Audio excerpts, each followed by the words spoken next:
Hello, everybody. Welcome to this week's edition of UGA Sports Live. My name is Radi Nabulsi. I'm joined by Jim Donnan, the former Georgia Bulldogs head coach, the Hall of Famer himself, and the main reason everyone is tuning in. We appreciate you joining us. We also appreciate all our sponsors. We will mention them later in the show. Dayne Young should be joining us momentarily, but we figure we go ahead and get started. Damn, I thought we were going to be able to get at least the first section in. On cue. He comes sliding in at the last second like Kramer on Seinfeld. Yep, that was me. Anyway, so Dave's here with us as well.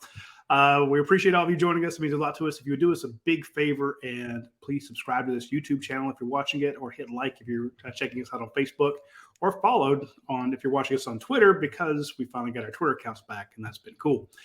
Coach Dayne appropriately titled this episode, Championships Do Not Make Adversity Go Away. The state of Georgia has gone from the highest of highs of back-to-back championships to some absolute lows with bad news. Of course, there was the two tragic deaths that we talked about on last week's show. Then UGASports broke the news that A.D. Mitchell's transferring. And then the news broke on UGASports. One of our members put it up first because we have some great folks at UGASports. The readers there, they're everywhere. They got the eyes on the program about Ra Thomas getting in trouble. And it's just there's not a lot of good news that happens in the offseason, but you kind of wanted it spaced out, and it just seemed to all hit at once. And I thought the title there, championship doesn't mean everything's gracious or glorious, because you're going to have issues. It's just that's the nature of football. 105 players, 125 players. It's going to happen. Give me your thoughts, Coach. Yeah, I think for the most part, we've been very fortunate. Kirby runs a tight ship, and when you get involved with a situation like that, I don't know all the facts, but reading the report, you can't stand in the way of anybody and keep them from leaving or put your hands on them. I don't know exactly what this guy did, but he's gotten off to a bad start. I don't know what exactly the facts are. I think, in all fairness to him, we need to see what they are. And I'm not a homer standing up for him, because I can't stand anybody touching a woman like that. So we'll just have to see. But I did want to point out one thing to our fans, because I'm see what Roddy does behind the scenes and everything. But, he's getting all these people to say he's going to send out this confetti to him. I think over 3,000. So he doesn't have anybody helping him much. His wife's away during the week. But 3,000 letters, stamps, and everything. So, hey, send Roddy a little care package there and help him pay for this. I need somebody to help package this stuff is what I need. Just pay $1. I mean, you got to pay. That's out of his pocket. He didn't tell me to do this, but, I think that's a pretty good. I don't need that. I need somebody who wants to sit here and fill these little bags. We need somebody to go over there and help him fill the bags up and then send them out. But well, Coach, you and I were watching the national championship, and after what Roddy did last year with it, you started seeing all these other UGA reporters like scooping confetti in the bags at the championship, and it's just like, yeah, it's a great idea to share it with fans that can't be there, but. UGA send him a super chat or something. Just he doesn't need to pay for that out of his pocket, but in the time he's spending. But getting back to the adversity situation, that goes with any program. You're going to have everything's just not hunky dory. And as far as A.D. Mitchell, the guy did a good job for Georgia. He was hurt this year, and he had a hard time coming back from the injury. And every time he looked like he was going to get ready to go, something minor would hurt him, And I just don't know all the things involved. People talk about he has a child, but some people say the child's actually in Tennessee and not in Texas. But, it's just Kirby has the same kind of mentality that I always had. If a guy's talking about leaving and you have to talk him into staying, or you have to talk him into coming to school here, it usually doesn't work out very good. So as much as we're going to miss him, we showed last year what we did when Burton left. We've got plenty of people to fill in, and certainly it will hurt making that move to get Ra if he's not on the team. But I'm sure we'll have many guys that can step up. I know I like Bell. I like Meeks. Certainly Marset looked good when he was out there. Smith, the young freshman's pretty fast, and then you got all these other guys. Maybe one of them would have to switch to the X position to give you that kind of guy. But I think we'll be in good shape. And with our tight end room and our running back room and our offensive line, I think one player is not going to make that much difference. If we didn't have the good supporting cast, I would say it might hurt us a little more, particularly if we look now with Thomas doesn't get to play. So that would be kind of a jolt because I thought he was going to step in there. Lovett, the guy from Missouri, is more of a slot guy or a Z to the field, and he's got tremendous skill level too. So I think the general tendency for everybody in society is talk about the negative a lot more than you do the positive, and I understand that, but it's just one of those deals where you got to move on. I know today's the first day of all-season workouts. This is really? a chance for all these guys to start getting back in the weight room and on the agility scene and see what they got. And the coaches are on the road this week, but they'll be back in Sunday's the last day that anybody can actually be on your campus. Dead period starts again. So, but it's an exciting time to me as a coach when you're changing your roster over and you're starting over, so to speak, as far as setting up the culture, the connection, everything about it. Each team gets its own identity, and we're certainly we have plenty of pieces in place.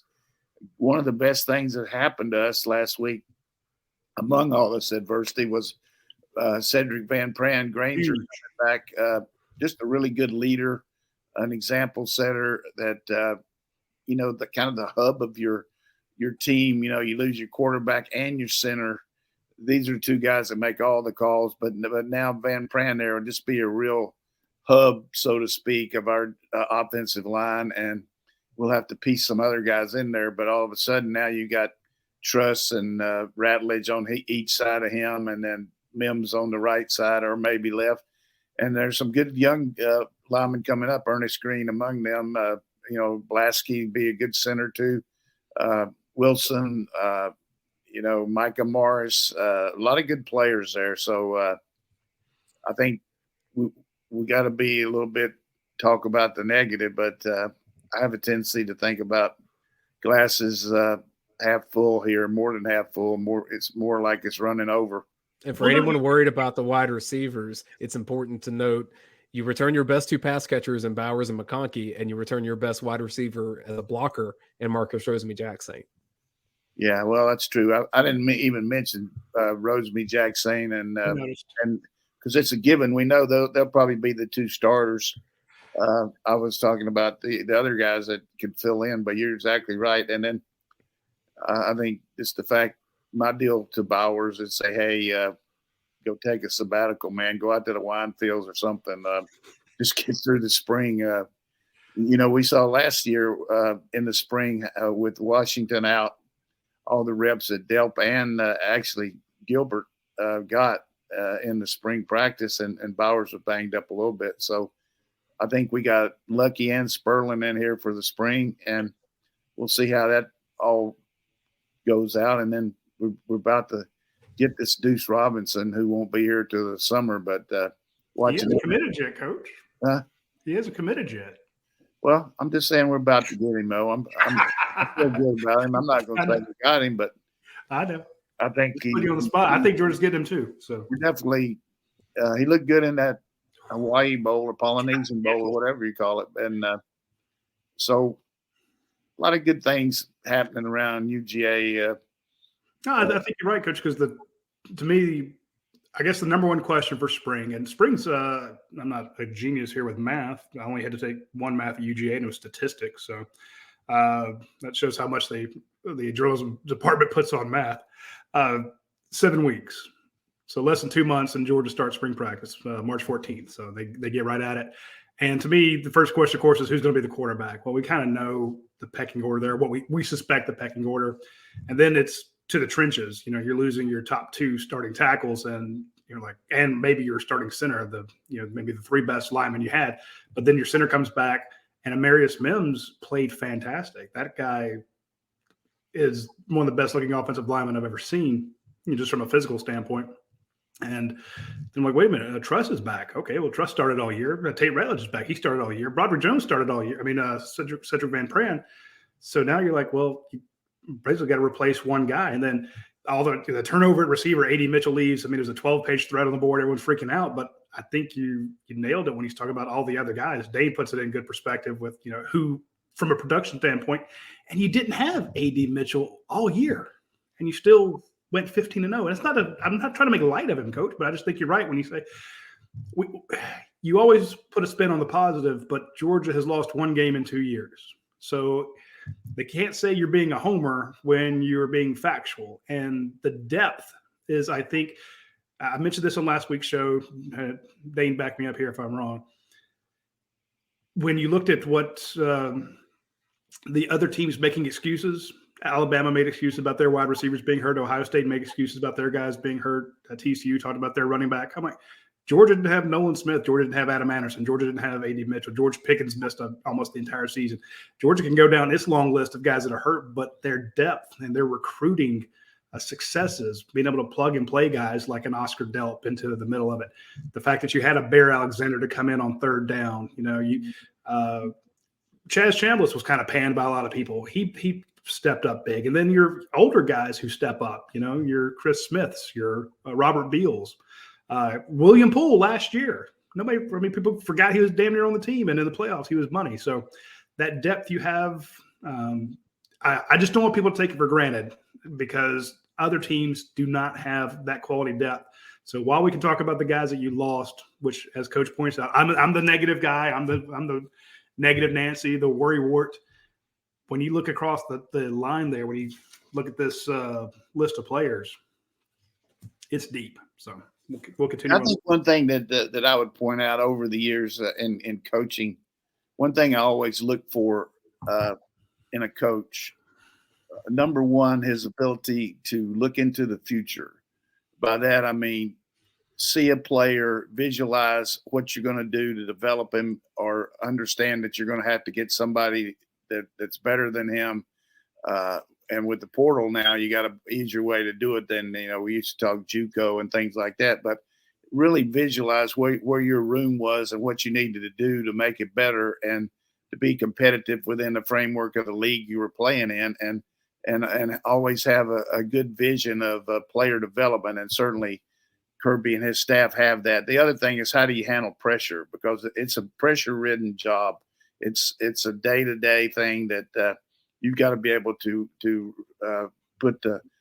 separate what's really important and what's not, and don't go overboard on things you don't need to, but be very consistent in your discipline, but handle the pressure of the job, the pressure of the game, the pressure of recruiting, and make it be a real plus for your resume and for your team. And certainly I think if you look at our team, the way we've been able to be ahead of the transfer portal, to be ahead of the, or at least involved in the NIL, to do really good job of player development, that shows the ability to look into the future. And then just the constant ability to function under pressure, the way Kirby and his staff has developed these players and game management, like you say, 1 loss in 2 years, just a complete annihilation of the Eastern Division.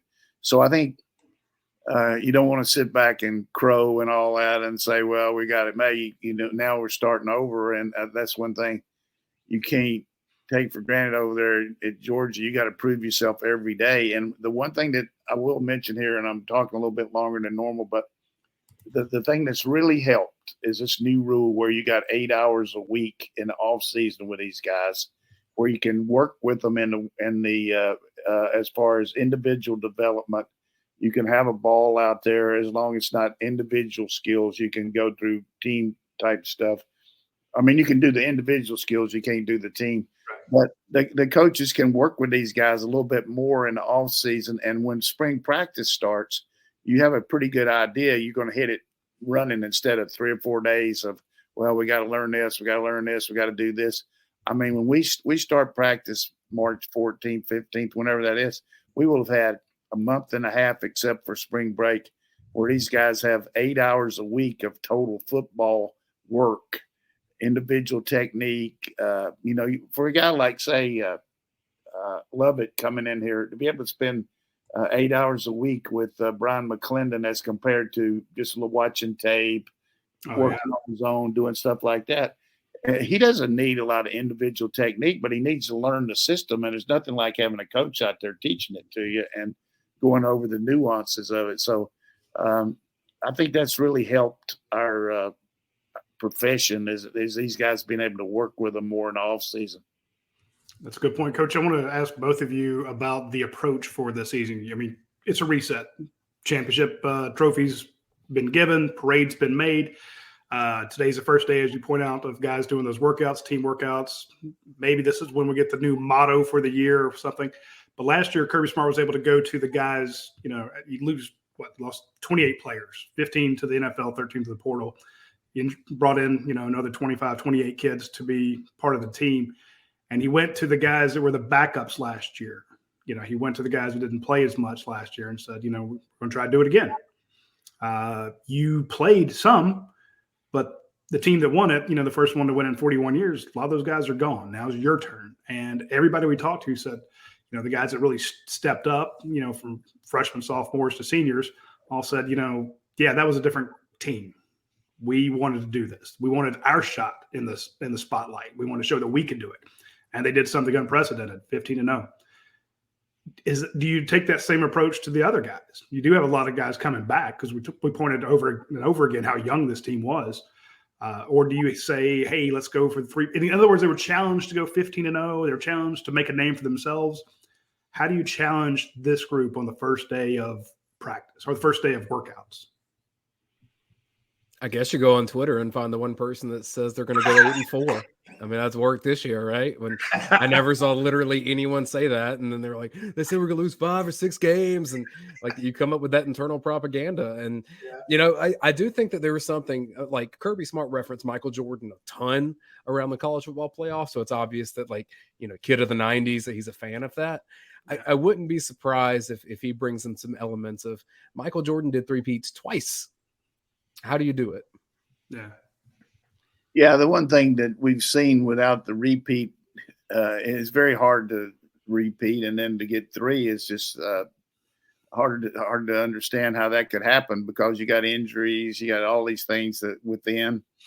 You think about the Roman Empire. I mean, that's the one thing that always worries me is what can happen within the program. Can some guys get hurt or whatever it might be, academic issues, off the field issue like this one with Thomas.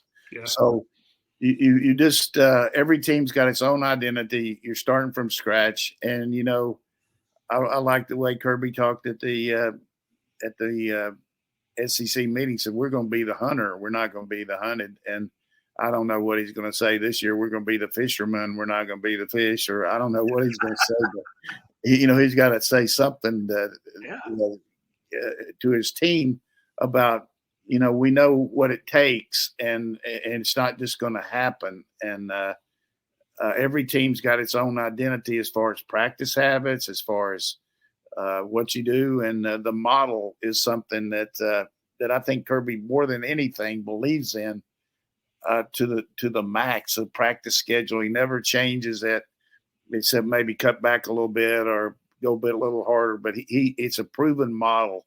He told me one time when I said something to him about it, he said, hey, we won 4 national championships with this practice schedule. And that was the first year he was here and everything. And, I was just throwing out some stuff. But he believes in that, and it certainly worked good. And his ability to improvise and change, for instance, the week of the championship game going and changing the schedule, which initiated a lot of things happening. You had to get the different work with Delta to get the plane at a different time. You had to talk to the people out there about getting the practice facility.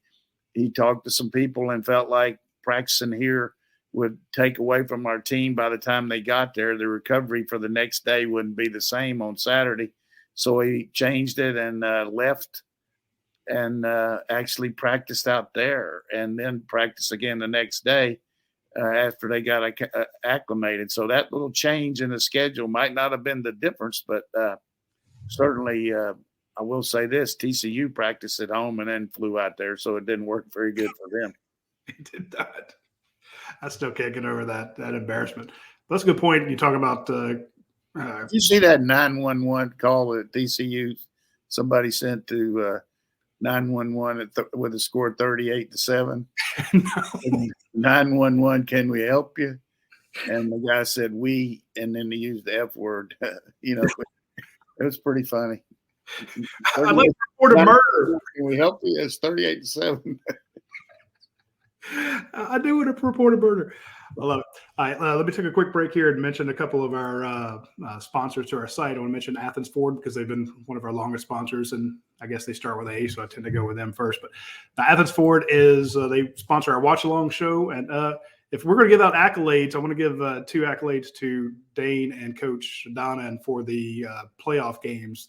For the people that did the watch along show, they had 200,000 views on those 2 games. I think that's phenomenal. The people that actually joined them on our YouTube channel and watched the game with them, that's great. And the reason I bring it up now is because Athens Ford is a sponsor of said show. They also sponsor this podcast and our website. So I'm a big fan of theirs.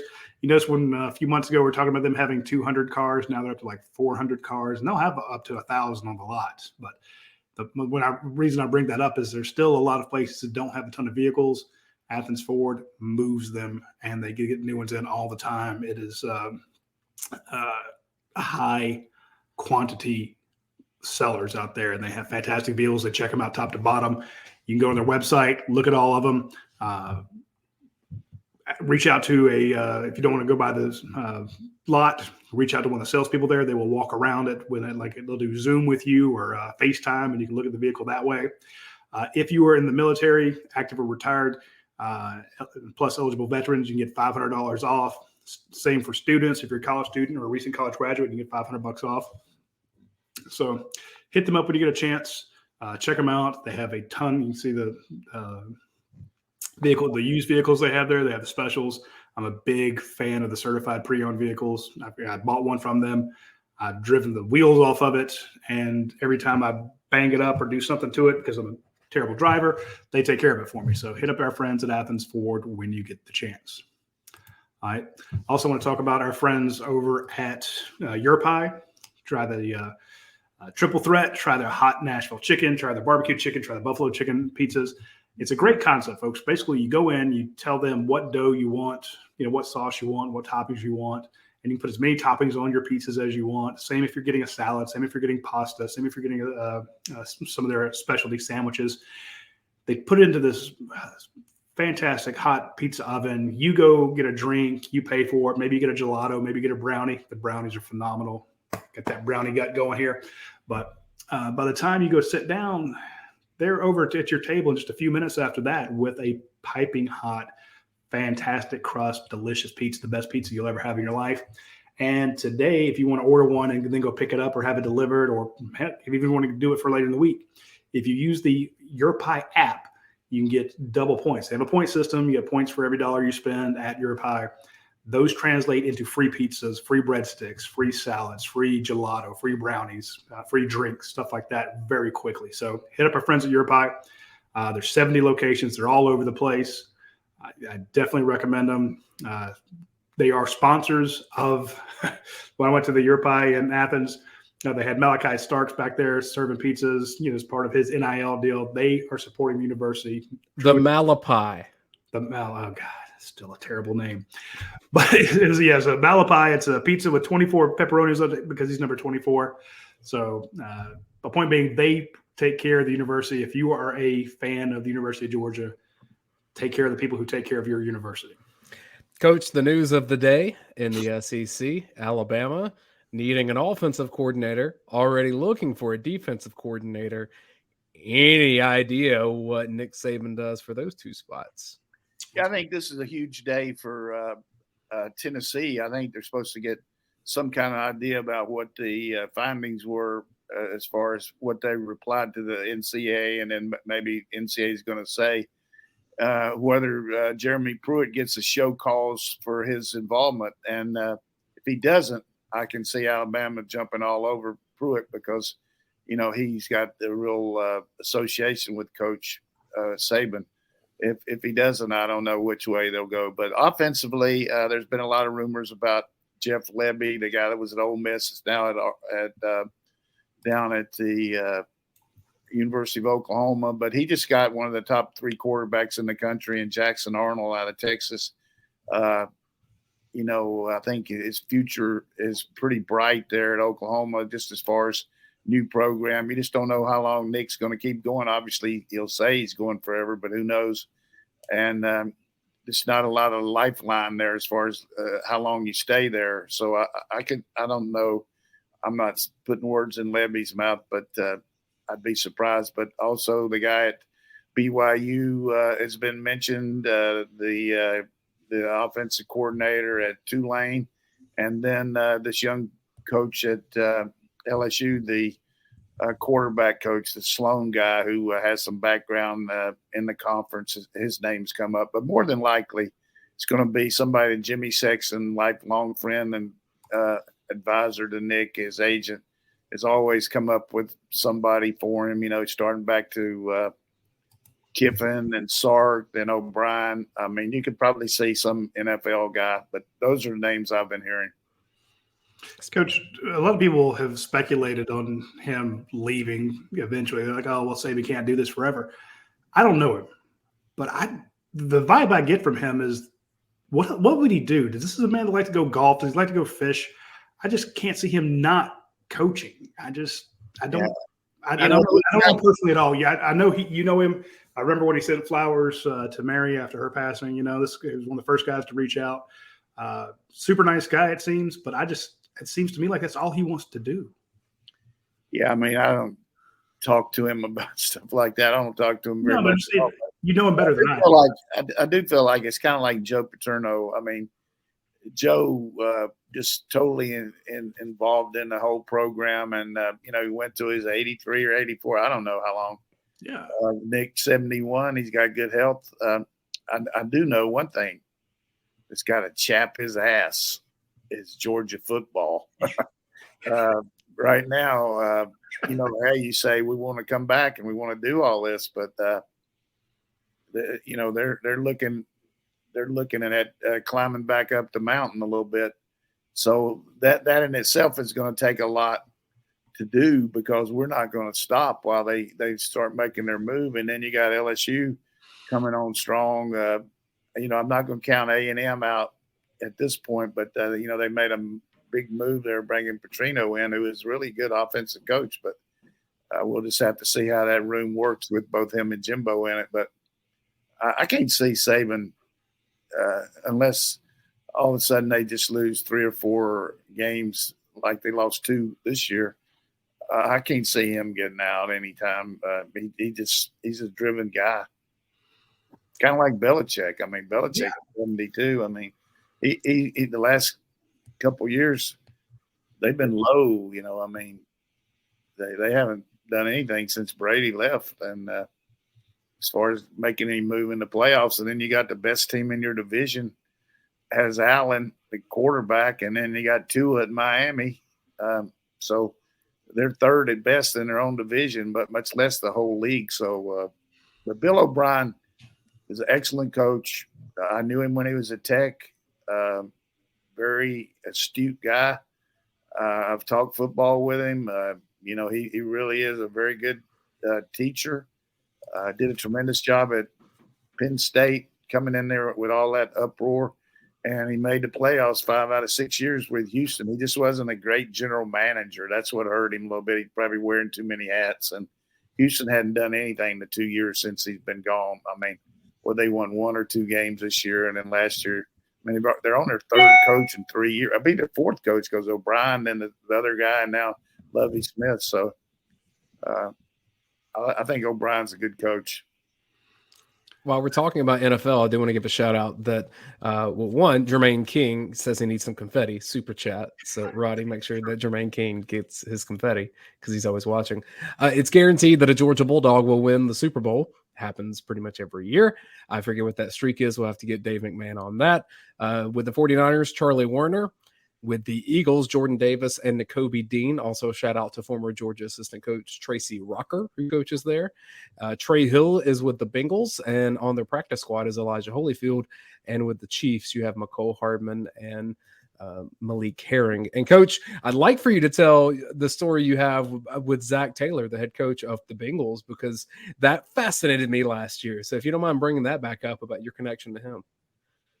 Well, Zach's dad, Sherwood Taylor, played at Oklahoma and subsequently moved up to being a coach, and he was a coach at Kansas State, and then he helped a little bit, and now he's he went to work selling books for the state of Oklahoma, and he's retired, but he lived on the same almost 2 blocks down from me in Oklahoma, and his son Zach and his other son Press were very young at that time. It was 1985, 86, and my daughter was actually babysat for Zach. And then I remember when he was getting recruiting, one of my coaches, Brad Lambert, in the year 2000, signed him at Wake Forest. And I went up there and watched.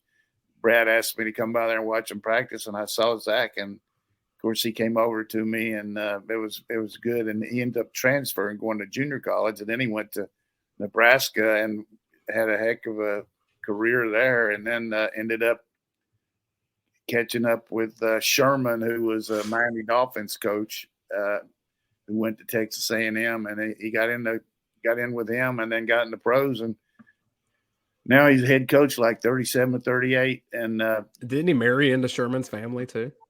Is what? Didn't he marry into Sherman's family? Daughter, yeah. Yeah. And then, but every week they have a watch party over there at my daughter's house there in Oklahoma, Page. They pulling for the Bengals, and I'll be out there this week. It's gonna be hard for me to pull for the Bengals because I got the guys for the Chiefs. I'm on. Andy Reid's tough. It'd be hard, and then Andy Hill played for me. He's a special teams coach, and like you mentioned, those other two, but I'll have to, I guess, pull for the Bengals this weekend. I'd love to see Malik Herring get a ring. That's a good dude. And just a great guy. Of course, I mean, I just felt so bad for him getting hurt right before he went to the NFL.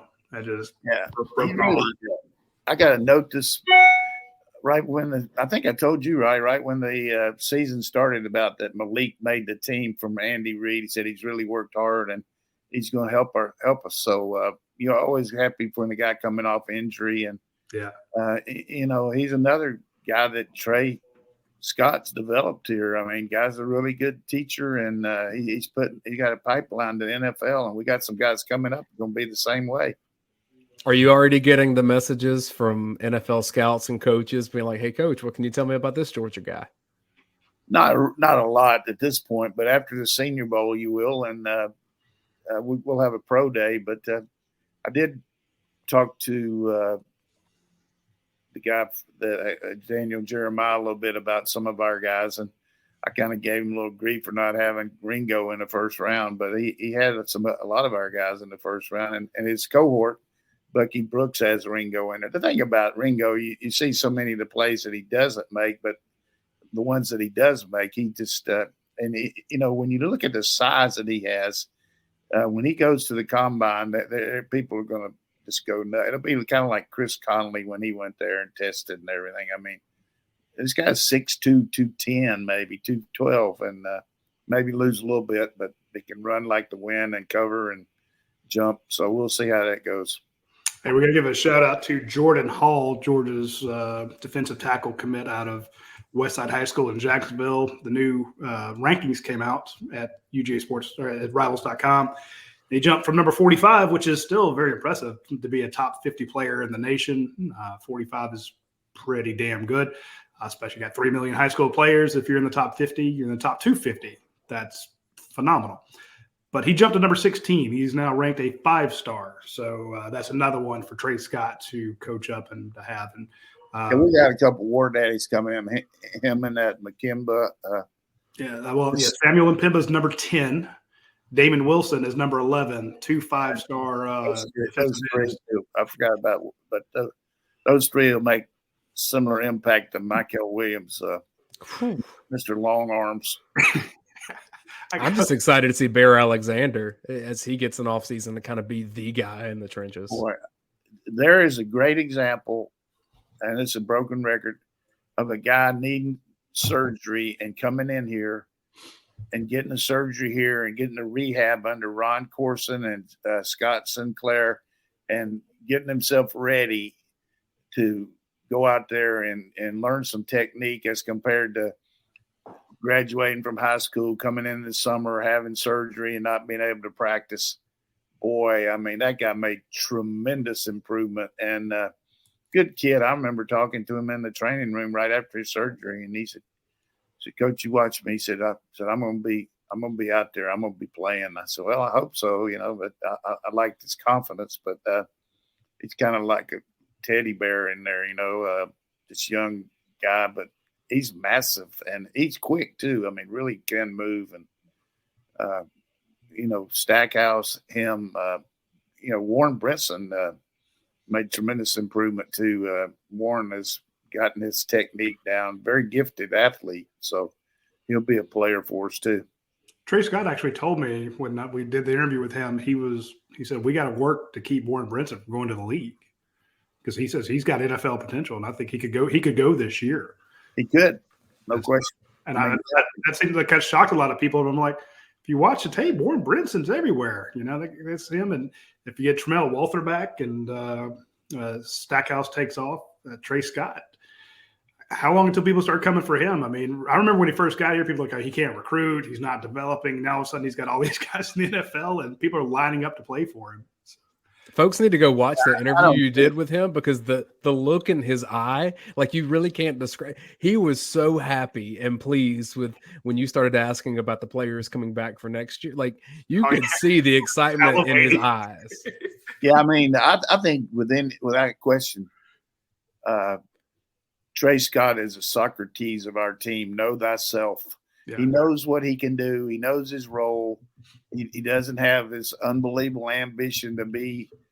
I'm sure it's like anybody wants to keep progressing, but he really loves his role as a D-line coach and working with Kirby and Schumann and Muschamp and all. And I defended him that first year because you did.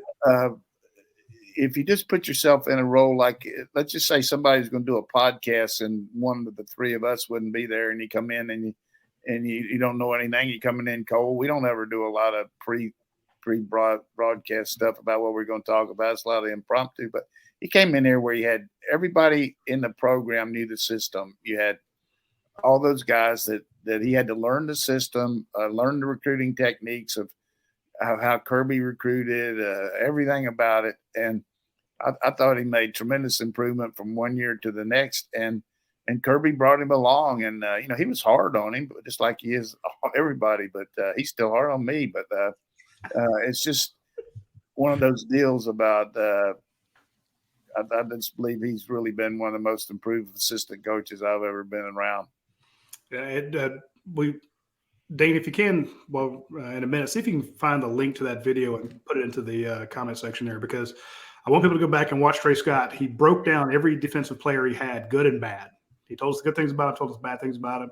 And he mentioned Bear Alexander. We have a story on the front page about Bear Alexander today, so it's a good thing to go read from Anthony Dasher. And he talked about how Bear came in heavy. He's like, he came in, got it fat, but he got skinny.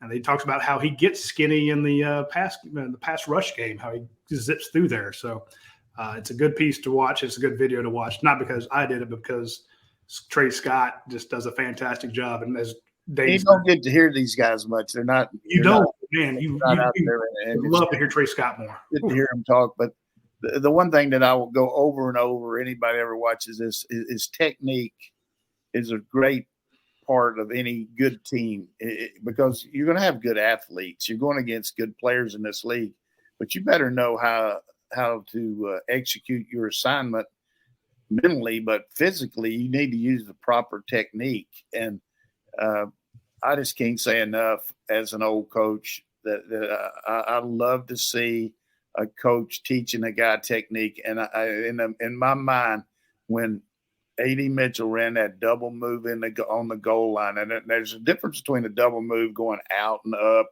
and all that. But when he gave him a shuffle to the inside and broke back out, I can just see in my mind the thousands of times that when they have the special teams go up there for Georgia, if you're not on special teams, that's a nice smile from Trey there. You know, look at his eye, coach, that I'm talking about. Look how happy he is knowing what's coming back. He's from Crossett, Arkansas. You know who else is from there? No, Barry Switzer. He was telling me one day that, hey, he said, I see you talking about Coach Switzer. And he said, he and I are from the same hometown. But anyhow, when you have the special teams, so many of our guys are involved, but certain ones like Schumann or Coach Munkin, they take some guys over and work on individual techniques that they need to work on while the other guys are doing special teams. And every time Coach Munkin's got those guys working on the steps, not really catching the ball, but just the nuances of a route. And I can just see him teaching AD to do that. And, of course, certainly in the skill level part of Coach BMAC teaches them too. And not to say that, but I'm just saying I saw that route and I just said, God, they worked on that so many times they can do it in his sleep. Very true. And that's the type of stuff when we do, we got a couple a couple moments where we got to watch practice. It wasn't very long, 7-10 minutes. And we would come back and put up a practice report. We would talk about stuff like that, what they were working on. And it's just, you talked earlier in the show about Kirby believes in his practice schedule. And we were like, look, Coach BMAC was chewing these guys out for, being on, outside the hash marks or inside the numbers, and he wants them to be on the other side, or he wants them to hit this line, and they have to know exactly what 12 strides is before they break inside. And he can look at it and say, you went 11 or you went 12 and a half. And it's like, how the hell does he see that stuff? Hey, Coach, do you think that Georgia has a play where the running back becomes the center and the rest of the team is, between the hashes and the sidelines like the Dallas Cowboys? Well, I mean, it's a desperate situation. I mean, you got to try to hit one. I don't know. They're trying to get that number 6 the ball some way, but I just really don't think Ezekiel Elliott's the guy to be snapping it. Well, he got destroyed. But, the thing that just I could not believe is why they punted the ball with over 2 minutes to go. You got a lot better chance of making a first down. They hadn't stopped San Francisco the whole second half. And I guess they were counting on Shanahan making some bad call because he's been notorious for that in certain games, although I think he's a tremendous coach, but he has lost some leads over the years, but particularly that Falcon game. But it wasn't just him as a whole team. But I've never seen that formation. It was definitely, you talking about a Hail Mary, it was hell no. I'm going to tell you guys about a good idea, something that's a good planning that you should try to check out. I want to mention our friends at Dead Soxy. And in January, we're trying to tell everybody about the fact that they do custom socks for companies and organizations. Now, a lot of people may not know that. They don't know that, you can actually reach out to Dead Soxy, take them your idea, and they will put your logo, your design, or whatever onto a pair of socks. And they make incredible promotional gifts. They're great for giveaways. They're also great for fundraisers. And if you go, well, man, if I got to order socks, what do I got to order? 5,000, 8,000, how many? The minimum order can be as few as 100. It takes about 6 to 8 weeks. And right now, if you reach out to them, every customer order is $100 off. So reach out to Dead Socks and say, look, we've got an idea. We've got a logo we want to put on there. Because look, everybody wears socks, or just about every day, at least especially in the winter. And if you have favorite socks, you're going to wear those the most. So if you give somebody great socks that don't slide down or super comfortable, and they have your logo on it, they're going to see your logo all the damn time. So get Dead Soxy socks to make your logo, make your design on a pair of socks. Again, as few as 100. You can give them away. You can do a fundraiser. You can do them as corporate gifts. And if you here's the thing, when you give them to people, they look fantastic. It's not like it's rolled up like you got it from Target or something. They're really, the presentation's fantastic. So hit Dead Soxy when you get the chance. Also, I want to mention our friends over at Academia Brewing Company. Academia, they have the incredible food, the great beer. It is a brewing company. They make award-winning beers. They have something new every week, and then of course they have their crowd favorites, the ones that everybody loves, the ones that have won them awards. You can go into the store and pick up their more famous beers right there in the big refrigerated case. You can take them out. They're in stores all over the place.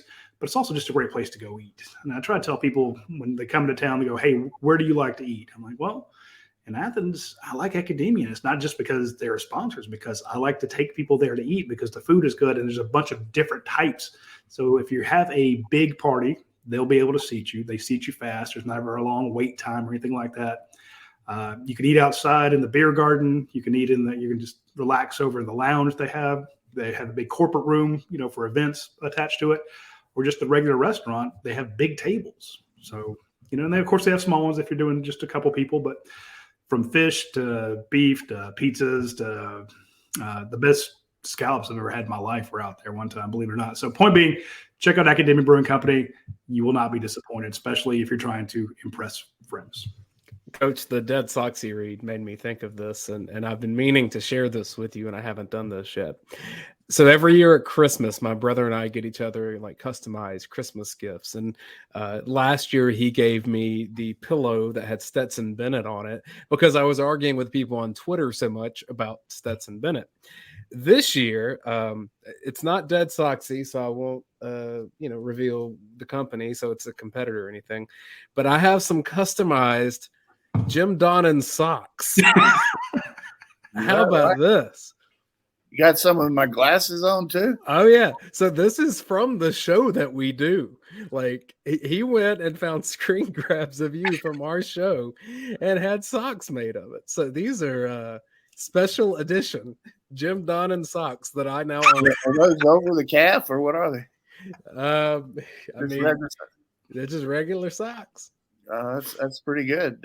I didn't get any kind of royalty on this, but hey, where's that NIL money? That's pretty slick. I like that. I assume copyright violation was all over that. I'm suing. Pretty cool. Let them know. Pretty cool. Next time I see you in person, I'll let you take a gander at them. But that's impressive. I know you know your socks from Burlington. Hey, Burlington socks, man. You can't beat my hometown. They're known for a lot of things, but the hosiery mills, that's the number one. Unbelievable. Let's sneak in some questions that we have here for Coach Donnan. This is from UGA1195 on Twitter. If Todd Monken were to leave for the NFL, is Mike Bobo the next offensive coordinator? You got to think so, but I mean, I wouldn't say that. It's not fair to Mike, our coach. Smart, but I really feel like Mike made the investment in coming here for his family. Coming back to Georgia, kind of like we saw Buster Faulkner do. He had a job, full-time coordinator. Mike could have got a coordinator job. He's offered several, and I just think family's really important to him. And he came here for his kids in high school, and then Drew starting his freshman year here. So Mike would be an excellent coordinator. He knows the system. He knows the league, and I think he'd be good. But I don't know what Kirby's thought process would be. As long as Todd Monken is at Georgia, this is going to be an every year thing. The NFL teams will be trying to court him, and his name will be out there, and agents will be doing the work that they do. He's a very well respected mind, pro and college, and so this is going to be an every year thing as long as he's at Georgia. And in Todd's defense, I mean, he's got he's old, but he's 56 years old, and there's no reason to go chase going to an NFL team that's losing, that doesn't have a quarterback. Most of these jobs that are open, these teams are losing. The only one that's got a quarterback at this point is the Chargers. And from what I understand, they're interested in a McVay, Shanahan type guy, which that's not his moniker. So I just don't see him leaving unless all of a sudden somebody, has a quarterback and wants a system like he runs. But it's just normal when you're winning on a level like we are, like Oklahoma every year. We were winning, and you get these schemes. But why do you want to leave and go chase something when you got what you got here, and particularly with what we got coming back next year? But that's a great point about the age, because I can understand if you're 36 and you want that offensive coordinator spot in the NFL, or you want to be that head coach somewhere else. But at 56, it's like and he actually said to when we asked him point blank about, do you want to be a head coach? He's like, if it works out, if it's in the right spot, because nobody want my old ass anyway, and how gruff he is. And Realistically, he was a head coach at Southern Miss, did a good job, and then he went into pros. His best contact in the pros was a Tampa coach who now has retired, and then you just don't know what these agents are going to do, but I don't sit around worrying about things like that like certain people do, and certainly they got more skin in the game than I do as far as the fans. But most of the time, if you look at what Kirby's done, replacing people here, it's all worked out pretty well. Except for one situation, which I won't mention which one that was, but I think it was he's done remarkably well on his assistant coaches, maybe two.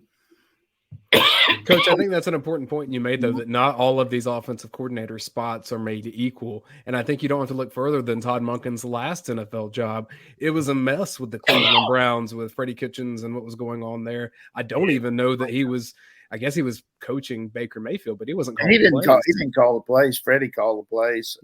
He called the plays at Tampa, and they had unbelievable offense. Evans, had a great – years, and Jameis Winston, he really brought him along, and but he had did a good job with the Jaguars when he was receiver coach there too. Well, that was the point I was saying is, he if you're 36, you're chasing, you're trying to move up the ladder. You're 56, you've arrived. He's in a very comfortable position. He's winning. He's calling the plays. If you go back to the NFL, you don't have the control that you have here. That's not going to be comfortable. If you're going to a place where the head coach has got 1 year, 2 years before he's fired, that's not worth it. Kirby's going to be here. So I'm just saying it would take a lot to pull him away. Not to say he wouldn't take it, because there's going to be money and opportunities and professional challenges. But I agree with you that this isn't a guy who has to go I'm not saying he's not hungry, but when you look at the young coaches who've coached in 4 different cities in 10 years, 5 years, 10 years, that's the guys who are trying to make a name for themselves. He's made a name. He's arrived. Anybody looking for a job, number one, who's your boss? Yeah. Great point. That means a whole lot. And organization-wise, all the way down, that's really important. And so I would say that about any profession. Who's your boss? It could be you. Yeah, it could be your boss. Now, we talk about the folks at My Perfect Franchise. The way My Perfect Franchise came into being was Andy Ludecky was tired of working for somebody else. And he started a bunch of his own franchises, and he realized that there are huge opportunities out there for people that want to get out of the rat race. You're in middle management. You can do it another 10, 20 years, and you'll have a mediocre retirement. You might get some magic. Or you're punching a clock, and you're never going to get rich, that way. You're never going to have the security. We're seeing layoffs all over the place. But if you're the boss, if you have the option to go out and do this, how do you get started? And he realized that there's a problem for people to leave what they're comfortable with and go do something else. So Andy started myperfectfranchise.net. And it's basically, he is almost like a high school guidance counselor type. What he does, you go to him and you say, here's what I'm looking to do. Help me out. And he can take you through all the different franchise categories. There's like 3,000 of them. Do you want to do something out of the home? Do you want to do something not in the home? Do you want service with outbound sales rep? Do you want light retail, large retail? There's so many categories, and the way you get started and how much time it's going to take. You have a lot of questions. Andy Luedecke, Brandon Beachy, the former Braves pitcher, they have the answers. So reach out to myperfectfranchise.net, and they will be able to help you with that. Now, one company that has been incredibly successful at, the outbound sales and such like that is our friends over at Prime Shrimp. Now, basically, they have this company that builds seafood processing equipment for other companies. And they said, well, we're really good at processing shrimp. We peel them, devein them. We make great shrimp. We know how to cook. We're here in New Orleans. We know all this great Louisiana food. So they basically came up with the concept of boil and bag shrimp. You order frozen shrimp. It's got a pound of shrimp, and they throw in all these different seasonings. They freeze it. They ship it to you. It comes to your house with dry ice. Get to play with the dry ice. That's what I do. And you put it into your freezer. Then when you are ready, you boil some water, you take the bag out of the freezer, you drop it in, turn it over one time. 4 minutes later, you have delectable, scrumptious, fantastic shrimp that's flavored either the New Orleans barbecue style, French Quarter Alfredos, signature Cajun seasoned garlic or butter, lemon, pepper, all the types of shrimp you want, or just plain. And it is phenomenal shrimp. Tender, succulent, perfectly cooked, and it's easy. So check out Prime Shrimp. Go to use promo code UGASports, get 20% off your first order. So hit them up when you get a chance. 2 minutes left in the show. We're going to sneak in 3 questions from the dog vent. B Butcher 19. What are 1 or 2 things Marcus Rosemy-Jackson can work on to take his game to the next level? Do you think he can have a Javon Wims type senior year? Sure he can. I mean, he makes a lot of good plays. He's very consistent. I think sometimes you kind of get in a role where you kind of assume, hey, I'm kind of a role player. I'm not a starter. I'm waiting for somebody else to come back in who was a starter. You got to take the bull by the horns and be mature and understand it's my time. And I think if he does that, he's got a chance to assert himself. He's got a good skill level, and he could do that. From MC Jones, 1969. Nice. Of the 2022 class, which players are you expecting? Maybe some that haven't received much playing time thus far. So either redshirt freshmen or true sophomores. Is there a player you're expecting big things from that maybe we didn't see a lot of?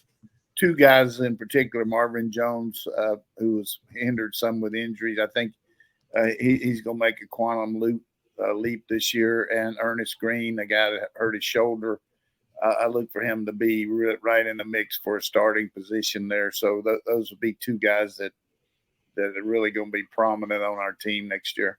Final question today, Savannah Doggett. When do coaches finally get some downtime so they can recharge and spend time with their families? January the 24th, 2036. I was like, what the hell? They got practice today, or they got? No, I just think the COVID year, as I've mentioned before, was big for all coaches to realize that, there's other things besides just the hammer being down of, got to do this to keep up. You couldn't leave.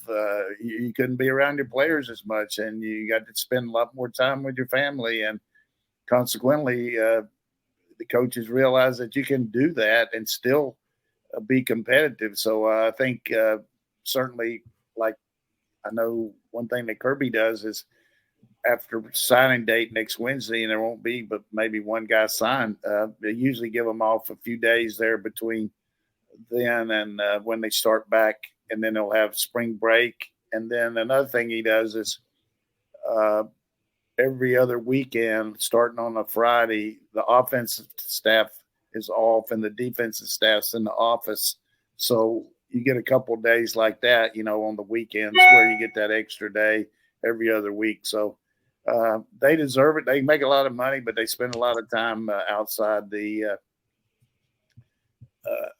with these players, daily contact with them. Yeah, and you have to recruit your current players almost like as hard as you recruit kids in high school. So yeah, I was talking to a coach maybe yesterday, and he was talking about the recruiting process. And he says, I find myself looking at more players, even though we're very condensed on who we're going after, because you never know who you're going to lose and who's going to be in the transfer portal.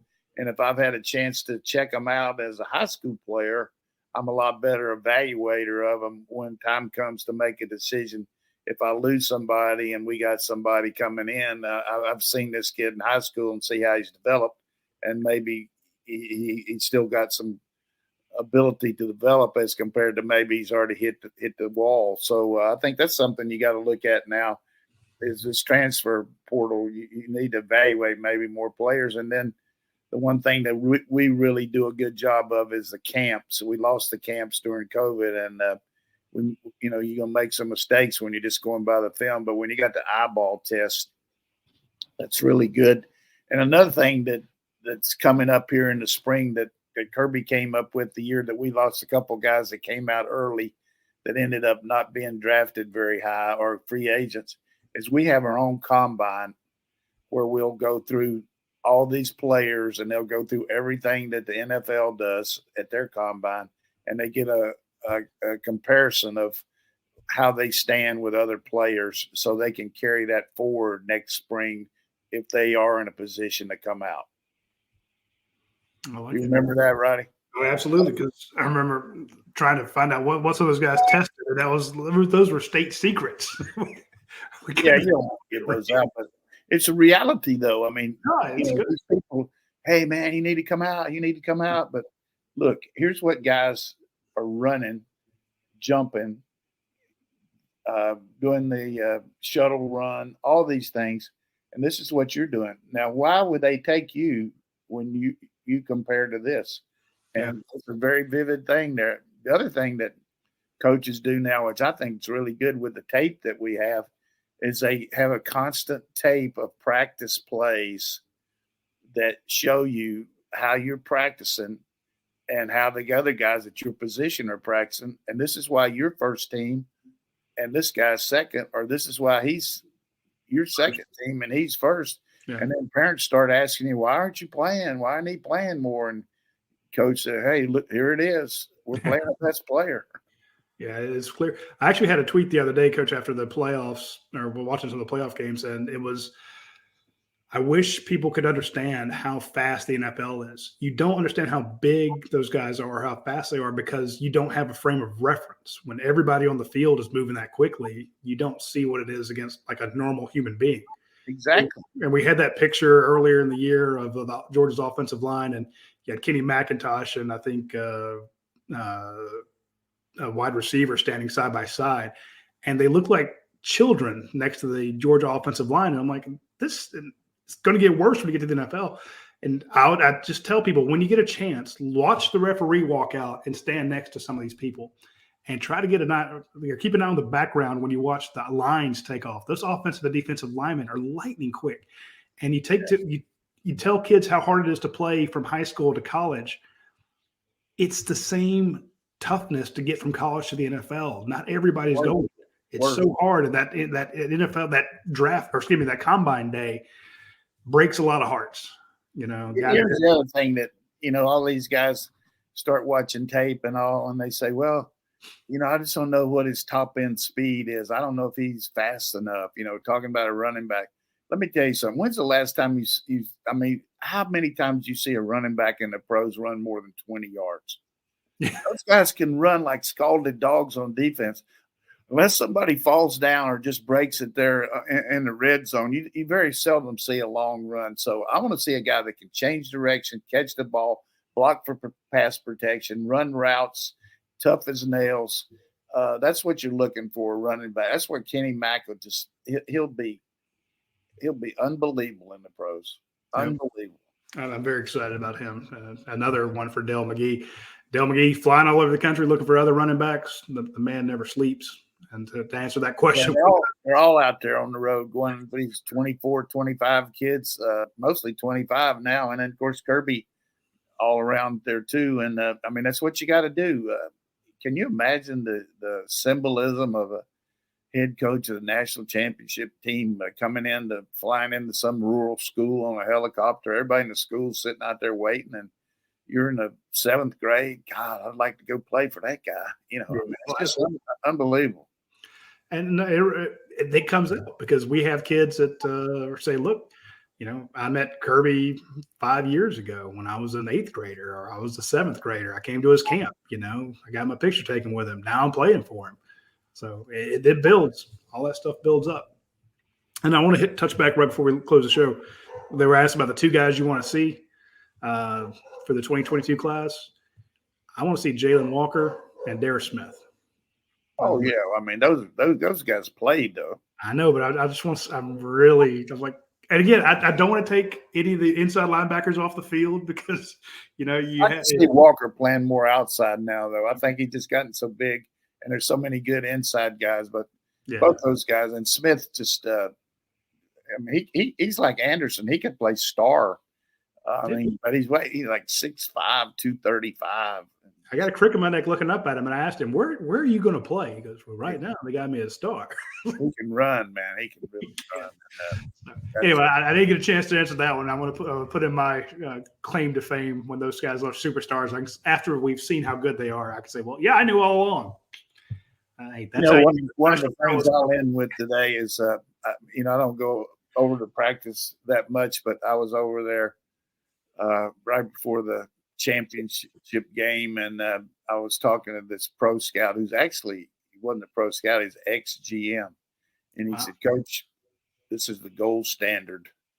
Yeah, I mean, for him to say that about our team, I thought that's pretty strong. Well, you told us about the before the Georgia Clemson game. There's a guy that went and looked at Clemson, one of the scouts. He'd been over there looking at their team, and then the next day he was in Athens looking at Georgia's team and said it was night and day. So yeah, and I also told you about the guy that from the Raiders right before the championship game. We weren't in it in the yet or SEC, but I told you about. He said we had a better looking team in Alabama, but you know we had to get over the hurdle of beating them. Yep. But if we ever did, but watch out. And he was right. I mean, we didn't play very good and we lost to them, but we got over the hurdle. But hey, that's over to him. But I do think it's good that we're thought of in the circles of you know the greater known of the NFL, that if a guy's playing at Georgia, he's going to be ready, NFL ready to start out. You know, I mean, they're getting very good. And again, I go to the combine every year. I talk to the scouts up there. Not many, and you can't always trust what they're telling you. But when you see the production these guys are having, and they know how to practice, and they know how hard practice is, you're trying to decide between him and a kid from Oklahoma State. You're like, I think I'm going to take the Georgia guy. Nope. Yeah. That's right. Oklahoma State coach. Hey, go ahead and get on those Cowboys, man. Difference in culture and agriculture, 68 miles. From Norman to Stillwater. I love teeing you up to pee on them. Did you hear about those 2 guys that they found in the stadium last week out there? They've been playing hide and seek since 1950. That's terrible, but hey, they've got to get with it here. And Dayne's already left, eh? Yeah, Dayne took off. Speaking of, we're going to end the show here, and I do appreciate Jermaine King and his super chat. I don't need any money, folks. I appreciate that. I know you don't, but you shouldn't be doing it out of goodness of your heart. I mean, I am, but I just we sent out the first 200 envelopes yesterday. So if you are a member of UGASports.com, go to the top of the board on the vent. And if you have not put your name in for some of the confetti that rained down, you see it in the background here. We are sending out little bags of confetti to a ton of subscribers. So if you're a subscriber, go to UGASports.com. We will get you a bag of confetti. It's going to take a while. I'm here by myself half the week. My wife's teaching down in West Point, Georgia. So, but when she gets back, and I'll probably bring Ollie home this weekend and tell him to get to work, put him on the payroll, to stuff these little bags full of confetti, and we send you a letter basically authenticating that it is from the SoFi Stadium. It was rained on and stepped on by the team. So, but we will get it to you. It may take a month or two, but you'll get it eventually. So we appreciate your patience. We also appreciate all of our sponsors, Athens Ford, Your Pie, Prime Shrimp, My Perfect Franchise, Academic Brewing Company, Dead Soxy. We appreciate all of them, and we appreciate you folks tuning in every Tuesday at noon. We will see you next week. Take care.